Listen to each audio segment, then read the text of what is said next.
السلام عليكم ورحمة الله تعالى وبركاته. بسم الله الرحمن الرحيم. الحمد لله رب العالمين والصلاة والسلام على أشرف المرسلين وعلى آله وصحبه أجمعين أما بعد. اللهم صل على سيدنا محمد وعلى آل محمد كما صليت على إبراهيم وعلى آل إبراهيم وبارك على سيدنا محمد وعلى آل سيدنا محمد كما باركت على إبراهيم وعلى آل إبراهيم في العالمين إنك حميد مجيد. بسم الله الرحمن الرحيم. وإذا سألك عبادي عني فإني قريب أجيب دعوة الداعي إذا دعان فليستجيبوا لي وليؤمنوا بي لعلهم يرشدون. صدق الله مولانا العلي العظيم. എത്രയും സ്നേഹബഹുമാനമുള്ള ശ്രോതാക്കളെ, സഹോദരങ്ങളെ, സർവശക്തനായ അള്ളാഹുവിൻ്റെ പ്രീതി ലഭിക്കുന്ന സ്വാലിഹീങ്ങളെ കൂട്ടത്തിൽ നമ്മെ എല്ലാവരെയും അള്ളാഹു ഉൾപ്പെടുത്തി അനുഗ്രഹിക്കുമാറാകട്ടെ. ഈ വളരെ പ്രാധാന്യത്തോടുകൂടി നടന്നു വരുന്ന ഈ പഠനവേദിയിൽ ഇന്ന് വളരെ കുറഞ്ഞ സമയം ഈ വിനീതൻ വിശ്വാസിയുടെ ആയുധവും കരുത്തുമാണ് പ്രാർത്ഥന എന്ന വിഷയത്തെ അധികരിച്ചുകൊണ്ട് അല്പം സംസാരിക്കാം. അള്ളാഹു തൗഫീഖ് ചെയ്യുമാറാകട്ടെ. പ്രാർത്ഥന അഥവാ ദുആ എന്ന് പറയുന്നത് ഒരു വിശ്വാസിയുടെ ആയുധമാണ്. അത് ഖദർ ഖലാഇനെ പോലും മറികടക്കാൻ കഴിയുമെങ്കിൽ അത് ഈ പ്രാർത്ഥന കൊണ്ട് മാത്രമേ സാധിക്കുകയുള്ളൂ. അനന്തമാണ് അതിൻ്റെ സാധ്യതകൾ. എന്നാലും എന്തും തുറക്കാൻ കഴിയുന്ന, അല്ലെങ്കിൽ നമുക്ക് അസാധ്യമാണെന്ന് തോന്നുന്ന പലതും സാധ്യമാക്കാൻ കാരണമാകുന്ന ഒന്നാണ് ഈ പ്രാർത്ഥന എന്നുള്ളത്. നിങ്ങൾ ദുആ ചെയ്യൂ, ഞാൻ അതിന് നിങ്ങൾക്ക് ഉത്തരം നൽകും എന്ന് പരിശുദ്ധ ഖുർആനിലൂടെ അള്ളാഹു നമുക്ക് ഉറപ്പ് നൽകുന്നുണ്ട്. ഉത്തരം കിട്ടുമെന്ന ഉറപ്പോടെ പാപങ്ങളിൽ നിന്നൊഴിഞ്ഞ് പടച്ച തമ്പുരാനോട് മനമുരുകി പ്രാർത്ഥിക്കുമ്പോൾ മാത്രമേ ദുആ പൂർണ്ണമാവൂ. തികഞ്ഞ ഭയഭക്തിയോടെ അള്ളാഹുവിനോട് ചോദിച്ചാൽ അവൻ ഒരിക്കലും നിരസിക്കുകയില്ല. തൻ്റെ അടിമ ചോദിച്ചത് കൊടുത്തില്ലെങ്കിൽ അള്ളാഹുവിന് ലജ്ജ ഉണ്ടാകുമെന്നും അതേസമയം തന്നോടൊന്നും ചോദിക്കാത്ത ആളുകളോട്, അവൻ്റെ അടിമകളോട് അവൻ കോപിക്കുമെന്നും ഹദീസിൽ നമുക്ക് കാണാൻ സാധിക്കും. ഇനി മറിച്ച് ചോദിച്ച കാര്യം ലഭിച്ചില്ലെങ്കിൽ നിരാശനാകേണ്ട കാര്യമില്ല, നിരാശനാകാൻ പാടില്ല എന്നാണ് പ്രാർത്ഥനയുടെ മര്യാദ. മറിച്ച് പ്രത്യക്ഷത്തിൽ ഉത്തരം കിട്ടുന്നില്ലെന്ന് തോന്നുന്ന പ്രാർത്ഥന വെറുതെ ആയി പോകുന്നില്ല. പകരം ആഖിറത്തിൽ വെച്ചുകൊണ്ട് അള്ളാഹു അതിന് പ്രതിഫലം നൽകുകയോ ദുനിയാവിൽ സംഭവിക്കേണ്ടിയിരുന്ന വിപത്തുകൾ തട്ടിമാറ്റപ്പെടുകയോ ചെയ്യുന്നു. പാരത്രിക ലോകത്ത് തനിക്ക് ഉത്തരം ലഭിക്കാത്ത പ്രാർത്ഥനകൾക്ക് കിട്ടുന്ന പ്രതിഫലത്തിന്റെ മഹത്തരം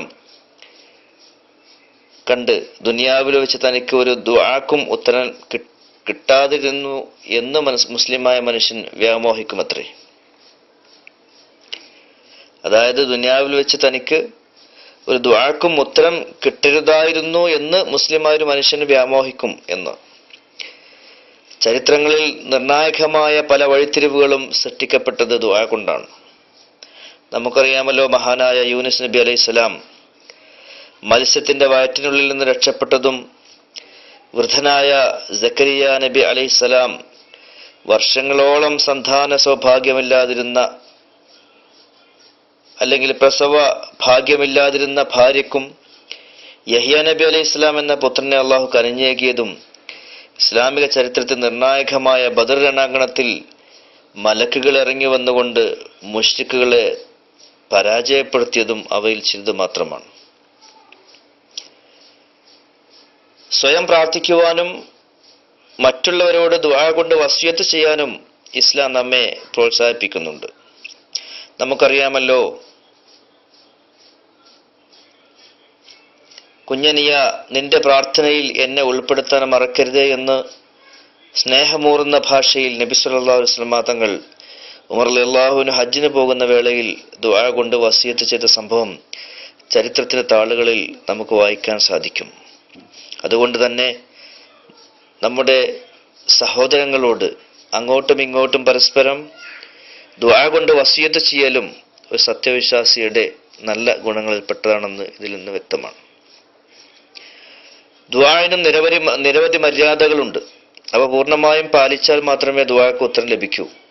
മഹാനായ ഇമാം ഗസാലി റഹ്മത്തുള്ളാഹി അലൈഹി യഹ്യാ ഉലൂമുദ്ദീനിൽ ഒരു സംഭവം വിവരിക്കുന്നുണ്ട്. മഹാനായ ഇബ്രാഹിം ഇബ്നു അദ്ഹം റളിയല്ലാഹു അൻഹുവിനോട് ഒരാൾ ചോദിച്ചു, നിങ്ങൾ എന്നോട് ദുആ ചെയ്യൂ, ഞാൻ ഉത്തരം നൽകാമെന്ന് അള്ളാഹു ഖുർആനിൽ പറയുന്നു.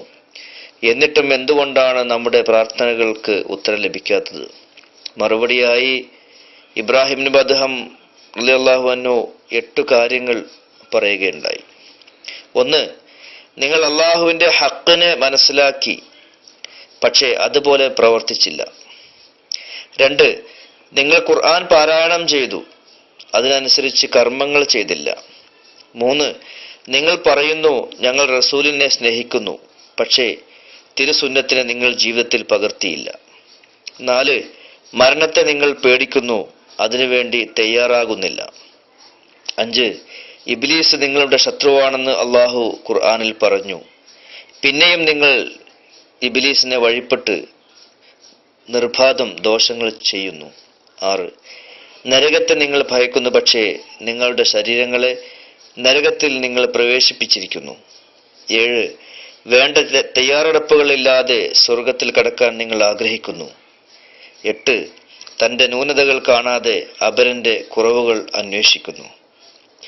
പ്രാർത്ഥനയുടെ അദബുകൾ പാലിച്ച് ഒരു പ്രാർത്ഥനാ സംസ്കാരം നമ്മുടെ ദൈനംദിന ജീവിതത്തിൽ നാം കെട്ടിപ്പടുക്കണം. അതിൻ്റെ ശ്രേഷ്ഠതകൾ വാക്കുകൾക്കപ്പുറമാണ്. ദുആ നമ്മുടെ ജീവിതത്തിൽ കാതലായ പല മാറ്റങ്ങളും കൊണ്ടുവരും എന്ന കാര്യത്തിൽ ഒരു സംശയവുമില്ല.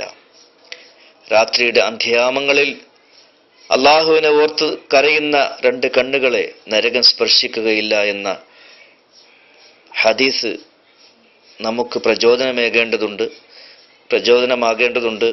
ഈ വരുന്ന റജബ്, ഷഅബാൻ, റമളാൻ മാസങ്ങളിൽ അള്ളാഹുവിനോട് പ്രാർത്ഥനയിലൂടെ തൗബ ചെയ്തുകൊണ്ട് ഖേദിച്ചു മടങ്ങാനും അതുവഴി അള്ളാഹുവിൻ്റെ സച്ചരിതരായ സ്വാലിഹീങ്ങളോടുകൂടെ നാളെ ജന്നാത്തുൻ നഈമിൽ ഒരുമിച്ച് കൂടുവാനും നമ്മെ അള്ളാഹു അനുഗ്രഹിക്കുമാറാകട്ടെ. വാഖിറു ദഅ്വാന അനിൽ ഹംദുലില്ലാഹി റബ്ബിൽ ആലമീൻ.